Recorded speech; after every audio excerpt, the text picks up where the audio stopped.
Estas son las generaciones de Sem. Sem tenía 100 años y engendró a Arfaxad 2 años después del diluvio. Y vivió Sem 500 años después de haber engendrado a Arfaxad y engendró hijos e hijas. Arfaxad vivió 35 años y engendró a Sala. Y vivió Arfaxad 403 años después de haber engendrado a Sala y engendró hijos e hijas. Sala vivió 30 años y engendró a Eber. Y vivió Sala 403 años después de haber engendrado a Eber y engendró hijos e hijas. Eber vivió 34 años y engendró a Peleg, y vivió Eber 430 años después de haber engendrado a Peleg y engendró hijos e hijas. Peleg vivió 30 años y engendró a Reu, y vivió Peleg 209 años después de haber engendrado a Reu y tuvo hijos e hijas. Reu vivió 32 años y engendró a Serug, y vivió Reu 207 años después de haber engendrado a Serug y engendró hijos e hijas. Serug vivió 30 años y engendró a Nacor, y vivió Serug 200 años después de haber engendrado a Nacor y engendró hijos e hijas. Nacor vivió 29 años y engendró a Taré, y vivió Nacor 119 años después de haber engendrado a Taré y engendró hijos e hijas. Taré vivió 70 años y engendró a Abram, a Nacor y a Harán. Estas son las generaciones de Taré.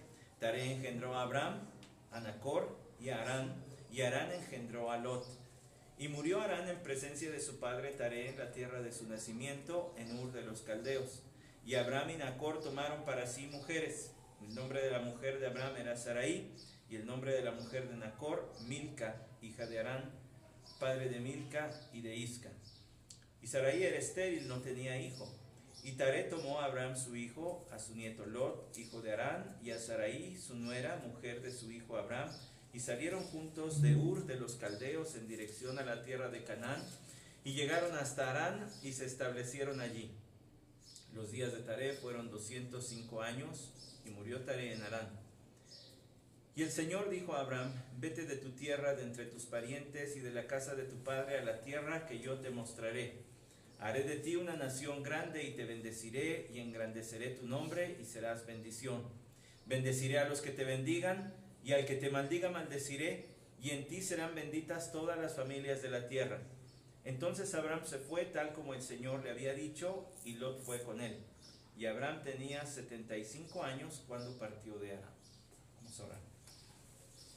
Padre, gracias por tu escritura, gracias porque toda ella, cada palabra ha sido inspirada, y toda ella, cada palabra también es útil. Ahora rogamos, Señor, una percepción especial, un entendimiento iluminado por tu Santo Espíritu para comprender las verdades eternas que están en estos versículos. Que al entenderlo, Señor, nuestro carácter sea transformado para gloria de tu Hijo Jesucristo, nuestro Salvador. Porque es en su nombre que oramos. Amén. Tomen su lugar, hermanos. Cuando empezaba en el ministerio de la predicación de la palabra, yo me preguntaba, ¿qué voy a hacer el día que llegue a una genealogía? ¿De qué voy a hablar en una genealogía? Bueno, no es la primera que vemos en el Génesis, y también en el Nuevo Testamento ya me ha tocado compartirles qué es lo que hay allí, pero yo quisiera que viera en estos versículos de Génesis capítulo 11, a partir del 10 y hasta el final del capítulo, quisiera que viera primero una gran flecha que apunta hacia un nombre en particular, Abram. Pero no solamente quisiera que vea una flecha que apunta hacia Abram, minimizando la importancia de todo lo que está antes de que aparezca ese nombre. También quisiera que viera una precuela, si me permite decirlo así. En nuestros días se ha dado mucho que de las películas allá viejitas, ahora nos dicen, pero esto sucedió antes. Y entonces nos hacen ir al cine otra vez para entender cómo sucedió lo que ya nos habían contado hace 40 años, como en el caso de alguna película famosa de la guerra de unas galaxias. Lo que está aquí es la precuela de Abram, y uno podría pensar, vaya, ¿y por qué se le invierte tanto tiempo a Abram? Bueno, simplemente porque Abram tiene el papel más importante después del Señor Jesucristo en el Antiguo Testamento. A él se le hizo saber que en su descendencia, en él serían benditas todas las naciones de la tierra. Y tal pareciera que este pacto pudiera decirse, aunque hay otros y tienen su importancia, este engloba a todos los demás.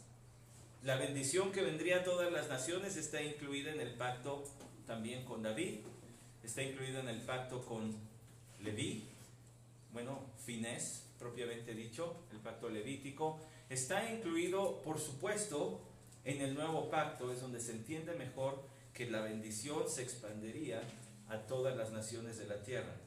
El Nuevo Testamento presenta a Abraham como el ejemplo más grande de fe. De hecho, en Hebreos capítulo 11 se le dedican más versículos a hablar de Abraham que a todos los demás que también tuvieron fe.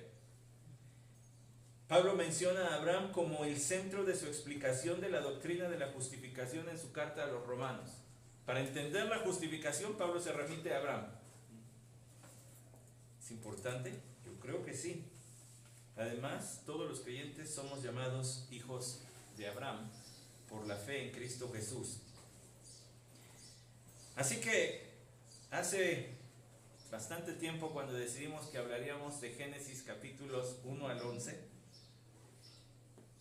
no consideramos que si dejamos hasta la precuela de Abraham, entonces nos van a apedrear a los pastores y a nuestro hermano Arturo por tomar esa decisión. Pues si ya llegamos a Abraham, ahora nos vamos a tener que seguir con Abraham y tendremos que seguir reflexionando y estudiando el libro de Génesis, no solamente hasta el capítulo 11, sino le vamos a tener que seguir más, porque es sumamente importante, tanto así que se nos traza la línea de dónde viene Abraham.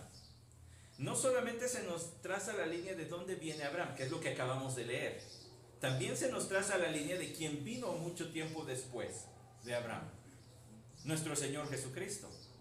Si usted va al Evangelio de Lucas, en el capítulo 3 va a encontrar la genealogía de nuestro Señor Jesucristo, y por supuesto que es especial porque es de Él, pero también porque en este caso, en vez de hablar de los padres y subsecuente de los hijos, habla de los hijos y luego va retrocediendo a todos los padres, en donde también está mencionado Abraham.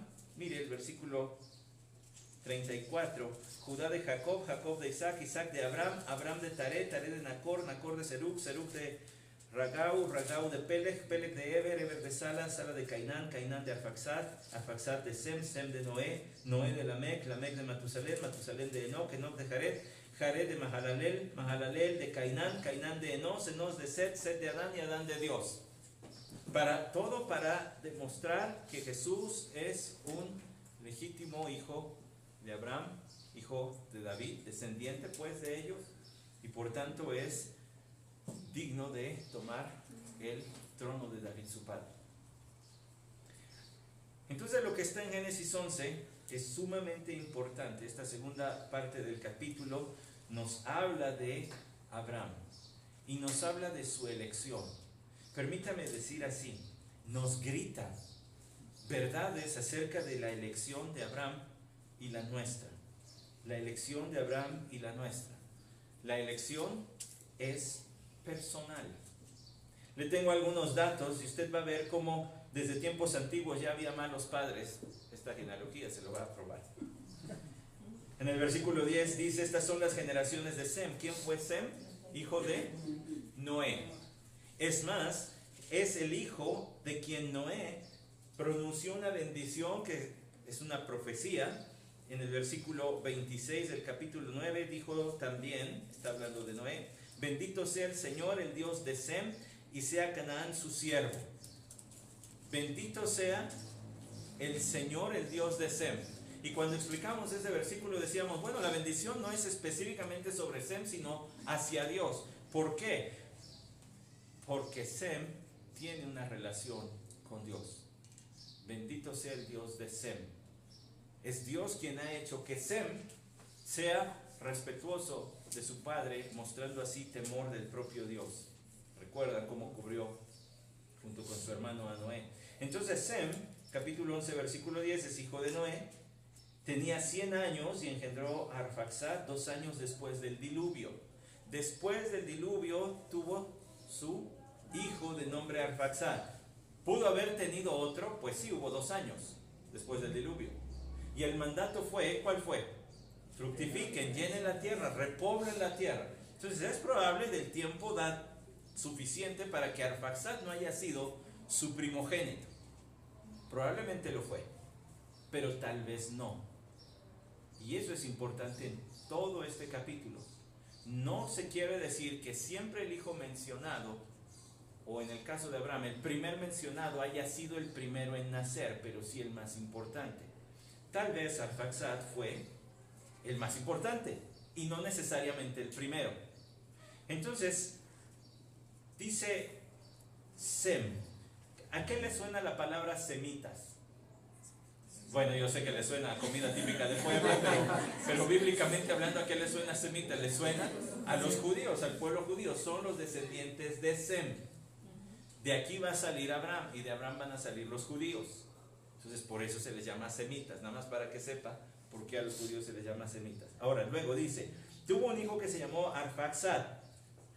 Arfaxad quiere decir de origen foráneo.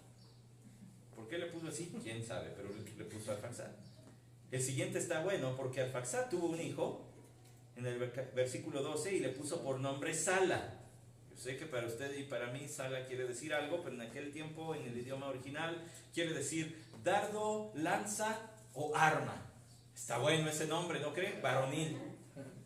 Yo sé que si hoy le pone a su hijo Sala, lo hace víctima de bullying por el resto de sus días.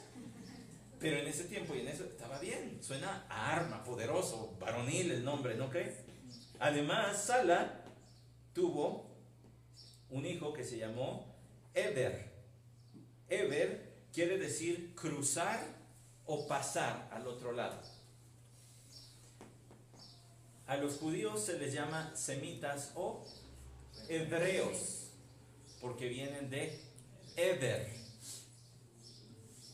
¿Qué importancia habrá tenido este señor? Pues tal vez no mucha, pero sí que la palabra cruzar fue lo que hicieron los judíos cuando cruzaron el Mar Rojo. Y además, después con Josué cruzaron el río Jordán.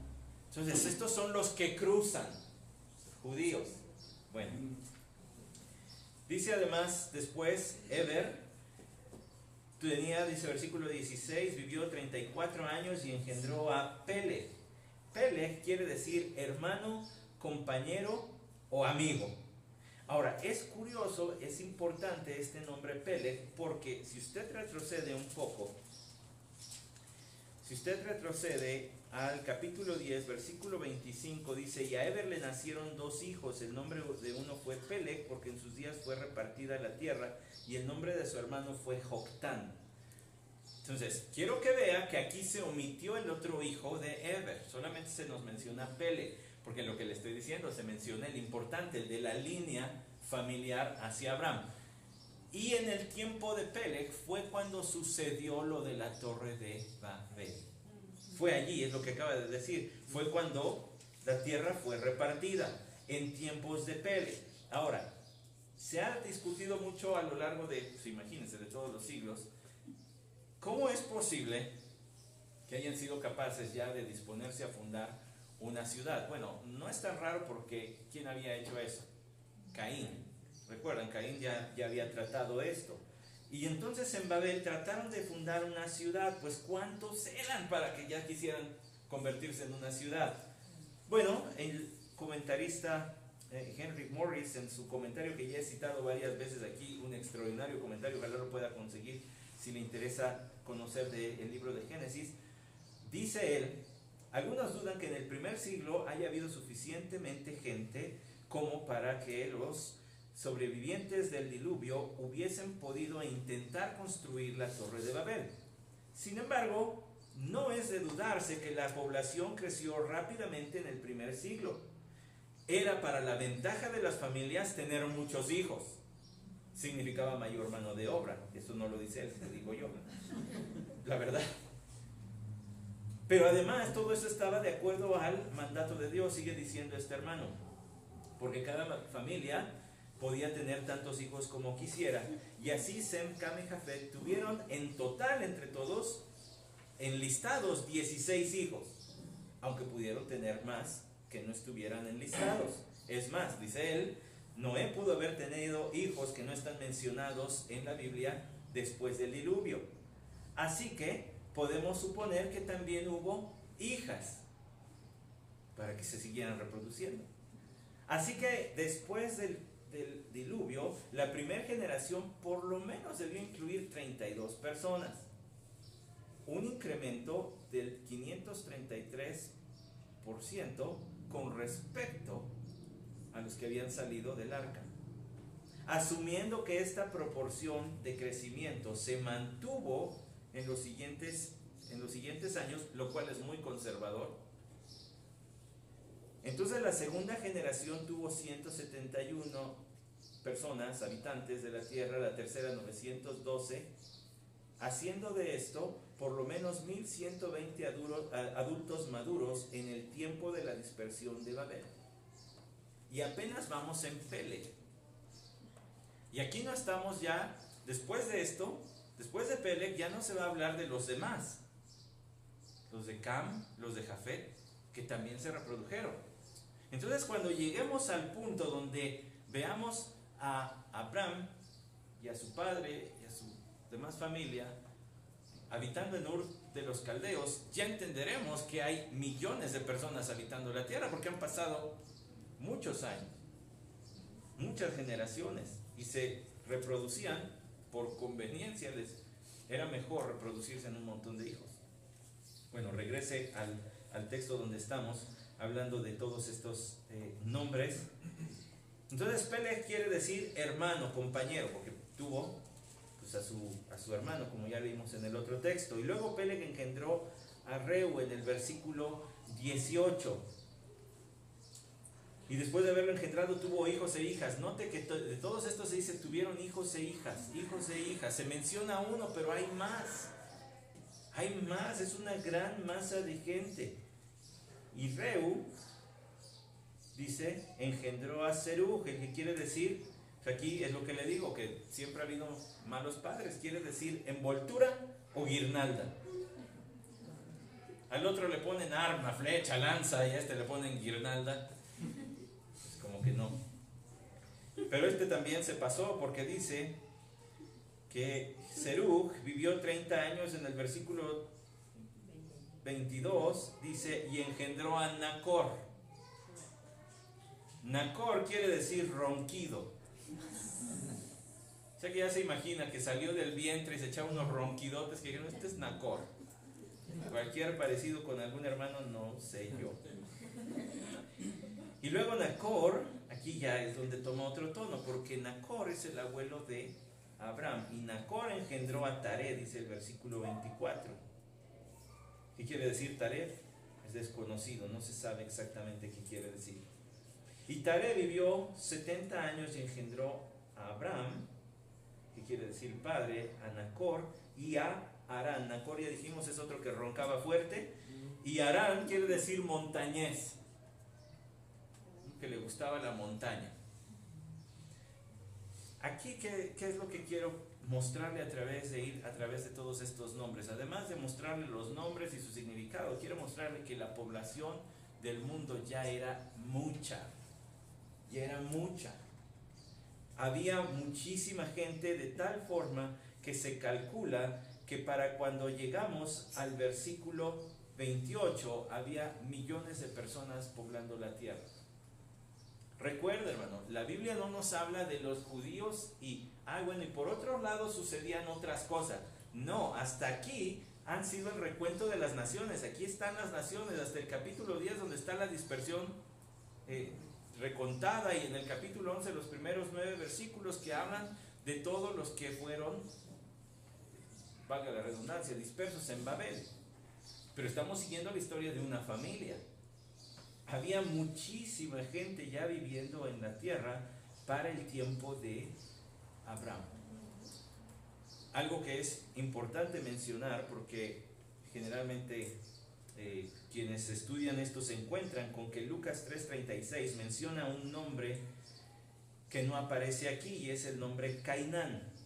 Y se ha dicho, bueno, quizá fue un error de algún copista, ¿verdad?, del Nuevo Testamento, que pues simple y sencillamente no lo copió. Bueno, lo curioso es que ese nombre tampoco aparece en la Septuaginta, la traducción más o menos 100 años antes del nacimiento de nuestro Señor Jesucristo, la traducción del Antiguo Testamento al griego. Tampoco aparece el nombre Cainán, que Lucas sí menciona en la genealogía del Señor Jesucristo y que llega, bueno, que pasa también por Abraham.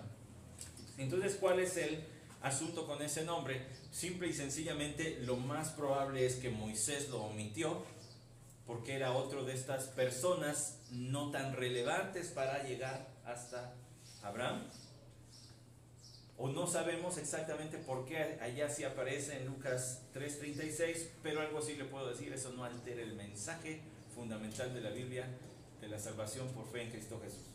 Entonces podríamos explorar muchas opciones, pero lo importante es que no altere el mensaje fundamental, que es la salvación en Cristo Jesús. Hay otro problemita. Quiero que vea lo que dice nuevamente el versículo 32 del capítulo 11. Los días de Taré fueron 205 años y murió Taré en Harán. Quiero que vea eso y que lo compare con lo que dice en el versículo 26.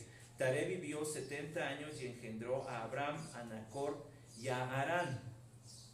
Sin embargo, ahora vamos a ir a Hechos capítulo 7, versículo 4. Le estoy simplemente preparando para que sepa de qué están hablando cuando algunas personas que no creen en la inspiración plenaria de la palabra de Dios se refieren al mencionar estos versículos y decir, ya ves, tu Biblia tiene errores, no aparece este nombre, y además aquí las fechas se contraponen porque dice Hechos 7:4, entonces él salió de la tierra de los caldeos y se radicó en Harán, y de allí, después de la muerte de su padre, Dios lo trasladó a la tierra en la cual ahora vosotros habitáis. Bueno, entonces, ¿qué edad tenía su padre cuando lo concibió? ¿70 o 130? Porque murió a los 205. Pero se dice que a los 70 tuvo hijos. Aquí está otra vez este fenómeno de las genealogías. Se menciona en el versículo 27 que engendró a Abraham, a Nacor y a Harán. Sin embargo, lo más probable es que Abraham haya sido el menor de los tres y haya sido el último concebido, porque si no las cuentas bíblicas no saldrían. Entonces se menciona a Abraham por ser el más importante como el primero de los hijos, mas no porque haya sido el primero concebido, y además probablemente también tuvo hijas. Entonces allí estuvieron en un espacio de 60 años, estuvo teniendo hijos e hijas, y se menciona a Abraham primero solo porque él fue el más importante de todos estos. Sin embargo, cuando usted ve todo este recuento de gente, todas estas personas que son mencionadas cuidadosamente en la palabra del Señor, usted tiene que darse cuenta de algo. La elección de Abraham fue personal. En esta familia debió haber gente piadosa, como el propio Sem. Pero también hubo otros no piadosos, como Taré, el padre de Abraham. Taré, el padre de Abraham, se nos dice en la Escritura que fue un hombre idólatra. Pero el escogido no fue Taré, fue Abraham. Y Dios siempre ha actuado así. Dios escoge a las personas. Y a lo mejor podría decir, bueno, pero pues mi abuelo fue cristiano, mi padre fue cristiano, yo soy cristiano. Pues esa es una gracia muy especial del Señor, déjeme decirle. Si esa es la historia de su familia, gloria al Señor, y es solo en su gracia, pero Dios no escoge de a montón. No es como si Dios hubiese metido la mano en la pila de la humanidad y dijera, pues todos estos van, todos esos salgo. ¡Ay, qué bueno se vino mi familia! No, Dios escoge de a uno por uno. Déjeme repetírselo porque quizá por la hora del día que es y el calorcito que se empieza a encerrar, no me escuchó claramente, pero Dios escoge de a uno por uno. Eso significa que Dios lo escogió a usted. independientemente de su familia. Si su familia está escogida y es salva, qué bueno, gloria a Dios, como dije. Pero Dios escoge de manera personal, no escoge de a montón. Así lo dice la carta de Pablo a los Efesios en el capítulo 1. Dice claramente que Dios nos escogió. Versículo 3: bendito sea el Dios y Padre de nuestro Señor Jesucristo, que nos ha bendecido con toda bendición espiritual en los lugares celestiales en Cristo, según nos escogió en Él antes de la fundación del mundo. Ahora déjeme añadir este otro elemento. La elección de Abraham no se sucedió cuando nació. La elección de Abraham se sucedió antes de la fundación del mundo. ¿Y qué ventaja es estar estudiando Génesis cuando ya vimos Génesis 1:1, la fundación del mundo? Bueno, antes de eso, Dios nos escogió. Hay gente que se debate largas, extensas conversaciones, libros, discursos acerca de qué hacía Dios antes de que el mundo existiera. ¿Qué hacía Dios antes de crear el mundo? Bueno, quién sabe, pero hay unas cositas que sí nos dice la Biblia, y una de ellas fue escoger personalmente a todos aquellos por los que Cristo iba a morir en la cruz. Eso sí dice la Biblia. Efesios 1:4, según nos escogió en Él, en Cristo, antes de la fundación del mundo. Dios escogió también a Abraham antes de la fundación del mundo. Y la profecía de Noé no fue más que una premonición de lo que Dios ya había determinado antes de la fundación del mundo. Y lo que usted tiene en Génesis capítulo 12, cuando Abraham responde en fe, obediente, y empieza a caminar hacia la tierra de Canaán, ahí solamente tiene la cristalización de la profecía de Noé y del plan eterno de Dios antes de la fundación del mundo para Abraham. Ya le dio la perspectiva eterna a todo este asunto. Ahora déjeme traerlo aquí. El hecho de que usted crea en Cristo Jesús es la cristalización del plan eterno de Dios al escogerle en Cristo para salvación. Todos aquellos que Dios ha escogido, todos ellos fueron comprados por Cristo. Y todos los que fueron comprados por Cristo serán llamados a la salvación. Y todos los que sean llamados a la salvación serán santificados durante su tiempo de vida en esta tierra. Y todos los que sean santificados serán glorificados cuando lleguen a la presencia del Señor, y cuando Cristo venga recibirán un cuerpo para habitar con Él eternamente. Es tan segura la glorificación y la vida eterna con Cristo como lo fue la elección en la eternidad pasada. De eternidad pasada a eternidad futura, Dios tiene a los suyos en su mano, y nadie, ninguno de ellos, se le va a perder. ¿No fue lo que dijo el Señor Jesucristo? Es necesario que todo lo que el Padre me ha dado, yo no pierda nada, sino que lo rescate en el día postrero. Lo que usted ve en la vida de Abraham, lo que ve a través de todos estos nombres, es solamente el cumplimiento de lo que Dios había dicho en la eternidad pasada. Él ya se había escogido a Abraham. No es obra de la casualidad, y no es de que, ay, mira qué suerte su familia. No, suerte no. Es propósito divino. La elección de Abraham fue personal, como es su elección de Dios sobre usted. También es personal. No solamente eso. La elección del Señor es por gracia. Nos queda claro, yo lo sé, pero mire, vaya al versículo 22. Ahí se menciona Nacor, y luego Nacor es el mismo nombre que aparece como uno de los hermanos de Abraham en el versículo 27. El ronquido, pues, el que roncaba desde chiquito. Tal vez por eso le pusieron así. En el versículo 27 dice que Taré engendró a Abraham, a Nacor y a Harán. Abraham tuvo hermanos, Nacor y Harán, y uno se murió, entendemos, no tan joven porque tuvo hijos, pero no tan grande como otros que leemos en estos recuentos de estas genealogías del Génesis. Sin embargo, ahora sí entramos a la parte donde se empieza a hablar de la familia de Taré, es decir, también de Abraham. Y murió Arán, versículo 28, en presencia de su padre Taré en la tierra de su nacimiento, en Ur de los caldeos. Uno podría decir, ay, ya los caldeos, espérame. Ur, vamos por partes. La ciudad donde vivían se llamaba Ur. Se ha encontrado, esto está bien documentado, se ha encontrado que para los tiempos de Abraham, Ur ya era una ciudad grande, próspera, cómoda, en el sentido de que tenía lo necesario para la vida de sus habitantes, y tanto así que ya contaban con una biblioteca grande. Y si a usted no le gusta leer, le va a decir, ¡ay, qué divertido! Ya tenían biblioteca. Pero no es eso lo que quiero señalarle al decirle que tenían una biblioteca. Lo que quiero decir es que era una comunidad tan desarrollada que ya se podían dedicar a la cultura, a las artes, a la literatura. ¿Por qué? Bueno, porque las sociedades que ya tienen cierto nivel económico, sus habitantes son aquellos donde ya se pueden dedicar a otra cosa que no sea sobrevivir. Están más avanzadas, son sociedades más desarrolladas. Ur era una sociedad desarrollada en tiempos de Abraham, porque ya tenían hasta biblioteca. Ahora, Ur era uno de los dos centros ceremoniales dedicados a la adoración del dios de la luna, Sin.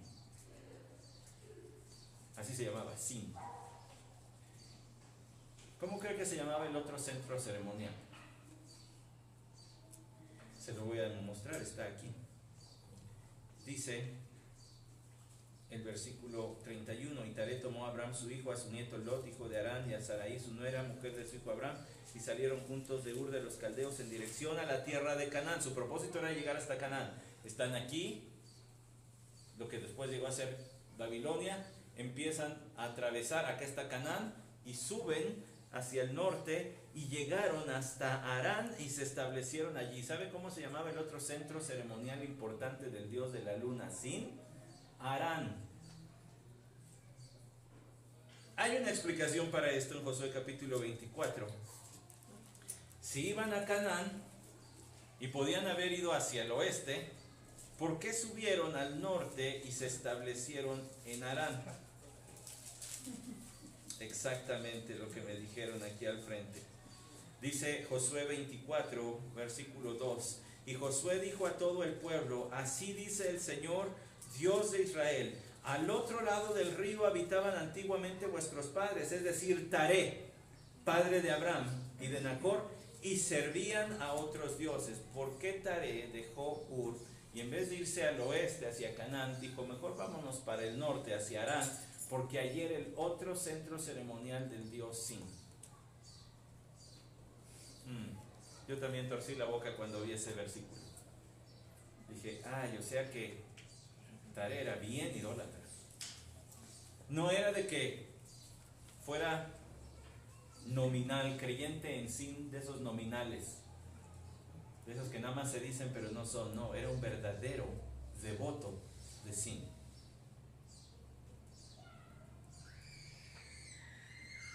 Se dice, bueno, no se dice como chisme, sino está documentado también en registros arqueológicos, que en tiempos de Abraham hubo un gran desplazamiento de personas de Ur a Harán, probablemente por problemas políticos o porque Harán era también una ciudad ebulliciente que estaba empezando a prosperar en riqueza y servicios para sus habitantes. O sea que como los que se cansan del Distrito Federal porque ya está muy lleno y no hay dónde estacionarse y ya no alcanza el agua y dicen, ay, mejor vámonos a otra ciudad. Ciudad para que no le suframos, donde haya cosas de ciudad, pero que no esté tan lleno como aquí.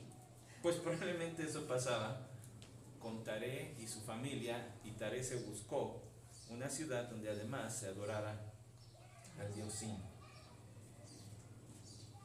Es curioso, hermanos, pero el comentarista James Montgomery Boyce menciona el libro Religión, Origen e Ideas, escrito por Robert Brown, donde se dice lo siguiente, y le quiero citar esto porque se me hizo muy interesante. Este hombre no es creyente, o sea, Montgomery Boyce sí era pastor, pero el otro no. Y él dice, los las investigaciones sugieren que las tribus antiguas no eran animistas en inicio y continuaron siendo animistas por el resto de la historia. Es decir, además de politeístas, creer en el animismo, que todas las cosas tienen vida, que la silla tiene vida y cosas así. En vez de eso, la evidencia indica que todo se degeneró del conocimiento de un único y verdadero Dios. En su reconstrucción de este conocimiento primitivo del único y verdadero Dios, que venía acompañado de sacrificios animales, que le dice Génesis 3. También hubo la forma de ofrecer tiempo después a sacrificios a otros dioses, no porque estuvieran a la altura del único y verdadero Dios, sino porque estos eran menores, inferiores. Aquellos tenían que ser apaciguados y temidos y no reverenciados como al verdadero Dios. Entonces dice este hombre investigador, después de estudiar muchas culturas, no es que las culturas al surgir hayan tenido sus propios dioses, sino que todos en un momento tenían el entendimiento de un único Dios, pero al irse degenerando las cosas y al tiempo, cada quien se fue haciendo de sus propios dioses inferiores y desecharon al único y verdadero Dios. Es lo que dice la Biblia, es lo que dice que pasó en una familia que tuvo entre sus antepasados a Adán, a Abel, a Enoc, a Matusalén, a Noé, a Sem, y ahora terminan siendo idólatras. Se degeneró. Aquí viene un rayo de esperanza, pero aún entre una familia bien idólatra, Dios rescató a él. Ese es un rayo de esperanza para muchos de ustedes que voltean a ver a su familia y dicen, yo soy el único creyente. Y los otros están, pero mira, bien perdidos. No creen en el Señor. Y son devotos de esto o de aquel o el del más allá. Eso del más allá sonó al diablo, ¿verdad? Bueno, espero que no sean devotos del diablo, pero de otra cosa, pues. Pero aquí hay un rayo de esperanza. Aún de entre una familia perdida, Dios puede sacar a alguien. Porque su elección es por gracia.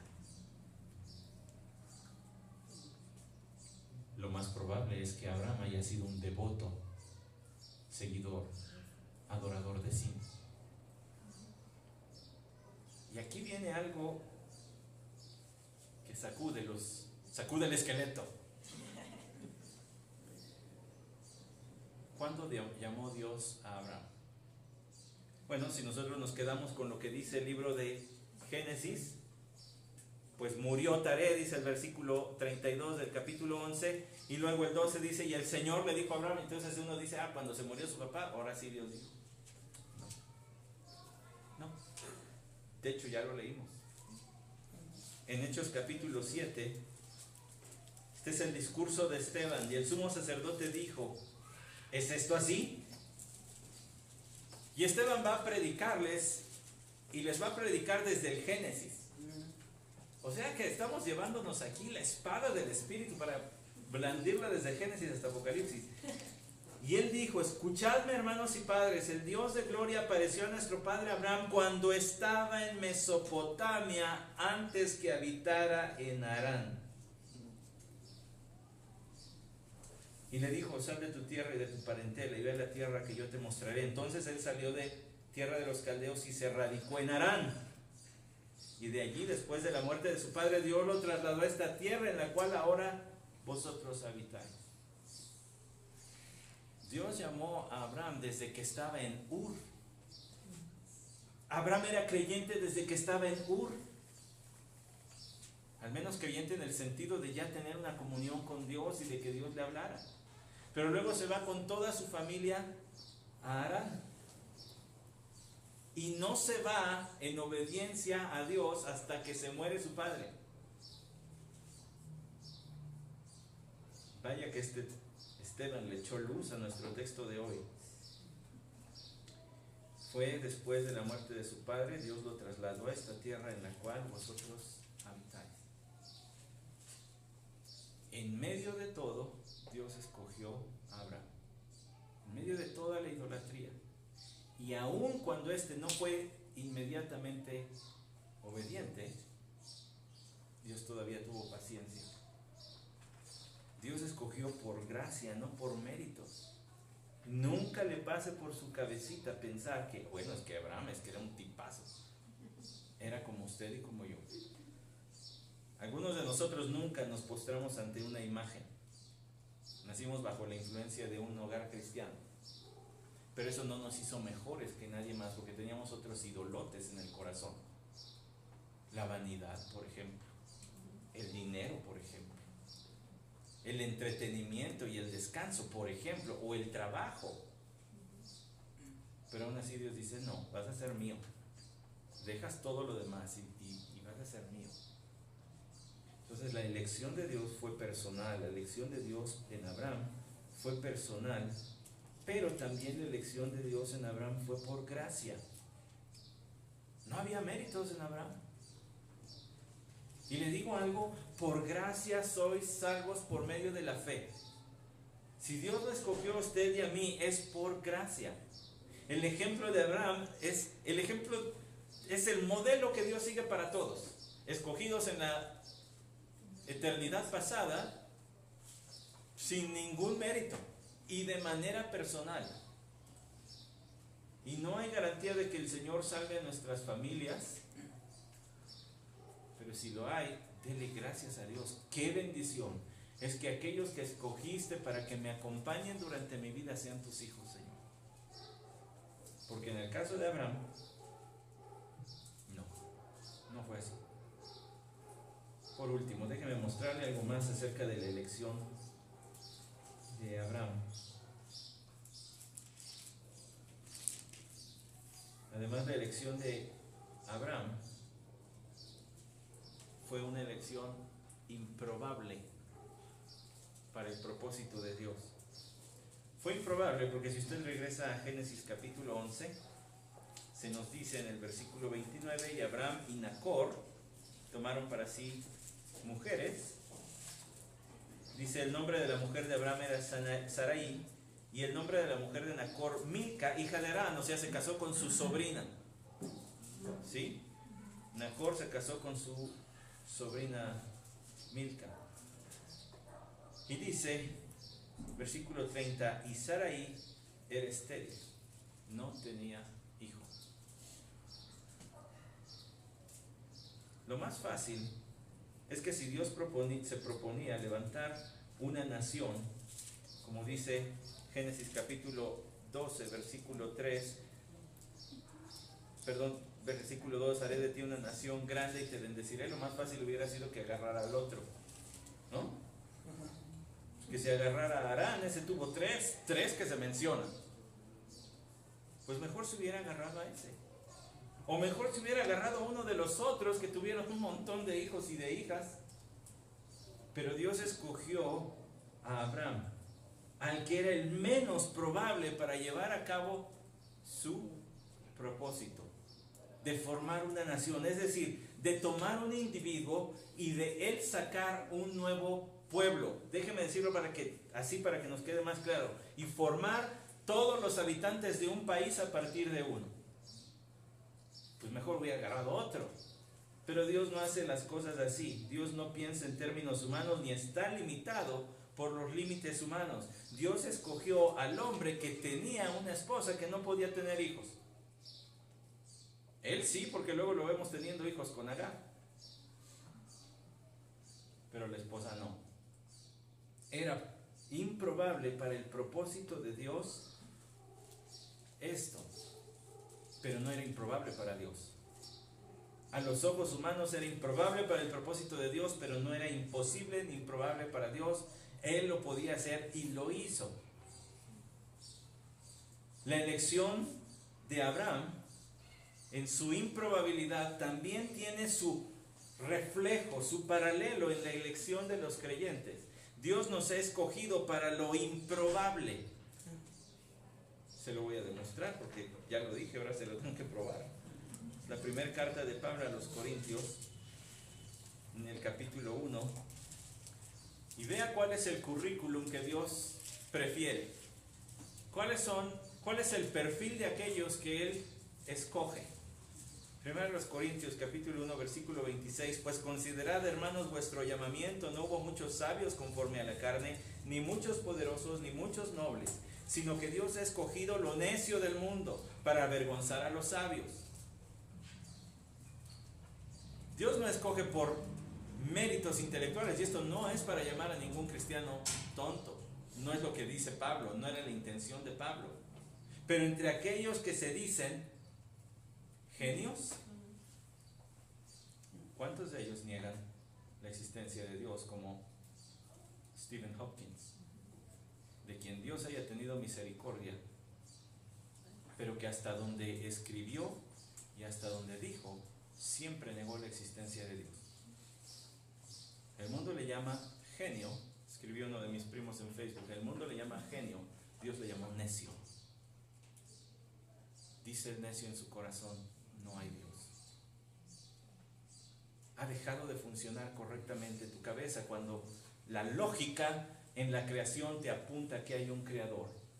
Y tú dices, no, esto surgió así. Pero es lo que Dios escoge, a lo que no es sabio en términos del mundo, para avergonzar a los sabios. Y Dios ha escogido lo débil del mundo para avergonzar lo que es fuerte. Bueno, no es que seamos unos debiluchos, aquí hay hermanos muy cuadradotes. No está hablando de eso, está hablando de los que no tienen tantas influencias, no son gente reconocida, tienen poder. Y además dice, y Pablo no está queriendo minar nuestra autoestima, conste. Al contrario, está queriendo decir, dale la gloria a Dios de que te escogió. Y lo vil y despreciado del mundo ha escogido Dios. Que el mundo dice, ay, esto no sirve. Deseo de todo corazón que aquellos niños que están en mis fotos en la primaria, ya sabe cómo nos formaban y nos tomaban una foto.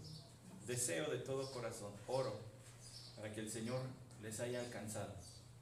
Pero si usted ve mi foto de la primaria y me quiere distinguir, pues nada más busca el más cachetón y ese soy yo. Pero si me ve entre todos ellos y pregunta, ¿quién de todos estos va a terminar siendo predicador del mensaje más importante en la humanidad, que es el mensaje de la palabra de Dios? Tal vez nadie hubiera dado un centavo por mí. Había otros más inteligentes, había otros más guapos, más bonitos, más tiernos. Póngale lo que quiera. Pero Dios escogió lo vil y despreciado del mundo. Y lo que no es, o sea, aquellos que pasan desapercibidos por la vida y que nadie los toma en cuenta y que pareciera que a nadie le importó su paso por el mundo, a esos son los que Dios escoge, para que nadie se jacte delante de Dios. Mas por obra suya estáis vosotros en Cristo. Es por obra suya, para que el que se gloría en el Señor. Lo mismo pasó con Abraham. Si Dios quería formar una nación, había tenido de dónde agarrar. Había otros muy fértiles allí. Pero se escogió al que se había casado con una mujer que no podía tener hijos, porque así Dios recibiría toda la gloria de los millones y millones y millones de judíos que salieron de allí. Es más, un texto fascinante es Isaías capítulo 51, que habla precisamente de este punto. Isaías 51, los primeros versículos, dice así: escuchadme vosotros que seguís la justicia, los que buscáis al Señor. Mirad la roca de donde fuisteis tallados y la cantera de donde fuisteis excavados. Se va a referir a Abraham. Mirad a Abraham, vuestro padre, y a Sara, que os dio a luz. Cuando él era uno solo, lo llamé y lo bendije y lo multipliqué. Hablando al pueblo de Israel, hablando a los judíos, pueblo de Judá, Dios le dijo: a través del profeta Isaías: no duden ni por un momento que no soy capaz de cumplir mis propósitos y de preservarlos hasta que esto se cumpla. Va a venir destrucción, va a venir problemas, va a venir muchas cosas, pero no olviden de dónde los tomé. Y si los tomé de donde eran uno solo, soy capaz de sostenerlos. Y si soy capaz de sostenerlos, soy capaz de llevarlos hasta el cumplimiento de los propósitos eternos que tengo para ustedes. El problema no es el inicio. No hay nada que sea poco en las manos de Dios. No hay nada que sea poco en las manos de Dios. Y Abraham no era poco. Con una esposa que no podía tener hijos, no hay problema. El Señor así recibiría más gloria. Por eso dice el versículo 3: ciertamente el Señor consolará a Sión, consolará todos sus lugares desolados, convertirá su desierto en Edén y su yermo en huerto del Señor. Gozo y alegría se encontrarán en ella, acciones de gracias y voces de alabanza. Entonces, a pesar de que la situación sea como está, no se preocupen, el Señor puede revertirlo. El Señor puede revertir la situación siempre. Entonces, la improbabilidad de la elección de Abraham también es la improbabilidad de nuestra elección. ¿Quién diría que el Señor se escogería vasos desechables? ¿No cree? ¿No lo dijo así el apóstol Pablo en 2 Corintios capítulo 4? Fíjese cómo lo expresó allí. Versículo 6. Desde el 5 lo voy a tomar. Porque no nos predicamos a nosotros mismos, sino a Cristo Jesús como Señor, y a nosotros como siervos vuestros por amor de Jesús. Pues Dios, que dijo que de las tinieblas resplandeciera la luz, es el que ha resplandecido en nuestros corazones para la iluminación del conocimiento de la gloria de Dios en la faz de Cristo. Entonces dice Pablo, Dios nos llamó a nosotros para que prediquemos a Cristo. Y para que al predicar a Cristo quede claro el rostro de Dios, cómo es Dios, quién es Dios, y Él reciba gloria. Así pues, alumbre vuestra luz delante de los hombres y glorifiquen a vuestro Padre que está en los cielos. Pablo decía, yo hago lo mismo. Ahora, pero tenemos este tesoro en vasos de barro para que la extraordinaria grandeza del poder sea de Dios y no de nosotros. Yo sé que en nuestros días está cotizada la artesanía, ¿no? En tiempos de Pablo no. Sí, más si nuestro vasito es de barro negro de Oaxaca, no, pues lo cuidamos todavía más. Pero en tiempos de Pablo no, los vasos de barro eran vasos desechables. A nadie le importaba pegar un vaso de barro. Déjeme poner este ejemplo. Es como si usted va al McDonald's y le dan su vasito de cartón y se lo lleva a su casa y lo lava y dice, no, este es un vaso de McDonald's. ¿A quién le importa? Bien, está sucio de catsup, no lo tira. Porque su propósito es lo que era, lo importante era el contenido, y su propósito era solamente para un momento, en lo que el contenido estaba allí. Pero una vez que no está, ¿a quién le importa el vasito? Pablo dice, nosotros somos vasos desechables. Lo importante no soy yo, no es mi cuerpo. De nada estimo preciosa mi vida con tal de que acabe el propósito para el que fue llamado, dijo en Hechos 20. Los pastores de Éfeso. Dios escogió puros vasos de barro para que la excelencia del poder sea de Dios y no nuestra. Dios escogió a los menos probables para que entonces, cuando el evangelio sea predicado y la vida de la gente sea transformada y Cristo sea glorificado y su reino siga extendiéndose en la tierra y la iglesia sea fortalecida y misioneros sean enviados a predicar su evangelio, entonces la excelencia sea de Dios y la gloria sea suya, tal como lo hizo con Abraham. Una elección improbable, pero es la elección también nuestra.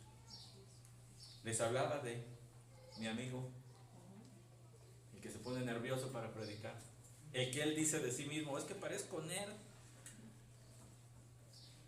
Pues cuánta gloria recibe hoy Dios por la predicación de un hombre que el mundo diría, este no tiene nada que dar, y todo lo que Dios está haciendo a través de él, y todo lo que Dios está haciendo y quiere seguir haciendo a través de usted y de mí, porque No hay nada que sea poco en las manos de Dios.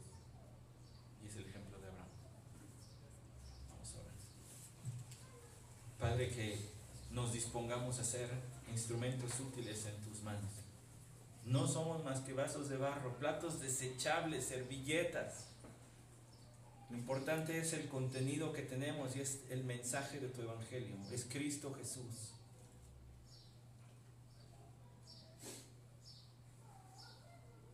Gracias por que nos has elegido.